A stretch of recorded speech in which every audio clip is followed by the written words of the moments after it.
There are two or three elements. One, I think I would emphasize, is that I take a view that suicide is not necessarily connected with illness as such, or a model of illness. Yeah. Although, of course, we know that people with designated mental illness or diagnosed mental illness are in very high risk groups of suicide. That actually, if you take the population who take their own lives, those that have been seen by the mental health services, even just seen, let alone had a diagnosis, is only about maybe a quarter or a third.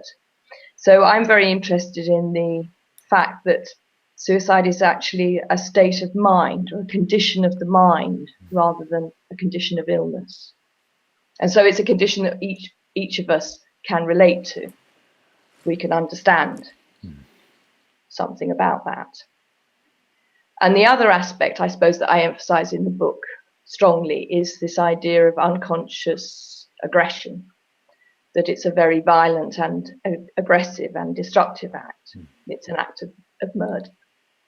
And that it has in it a sort of binary problem, which is it's an act for the self, funnily enough, paradoxically, and an act against the self. So it's a kind of acting out of something in the person concerned. And so that's the tragedy of suicide, because the idea to destroy oneself in order to achieve something is the tragedy. Because of course you don't actually achieve it by being dead, but in your mind you think you will. So I use the word delusional quality to it, and I struggled when I was writing about this because the word isn't quite right, and I couldn't quite find the right word. Okay. But it's this. That's why I've got the cover with this little tiny pinprick, because what I talk about is this narrowing of the field, the narrowing of the mind, the closing down, the constriction of thinking, to the point where it feels like you're in this binary, like this tipping point, and there's staying alive or death, as if it's a dichotomous decision, a binary thing. Yeah. And I think that for the therapist or the other person to get in there and just slightly move the curtain so that at least there's one other thing going on, which is the relationship, is a huge something in the condition of the person at that moment. Yeah, that's so so this helpful. idea of the act for the self, in other words, psychologically, the person or is despairing or is feeling overwhelmed, they've got to do something about it. The only thing to do is close everything down. And the idea that they'll have an advantage in doing that, of relieving pain or revenge on the world, or becoming famous after their death, is a fantasy that they'll still be alive, that there's some aspect of themselves that will survive this act. Yeah.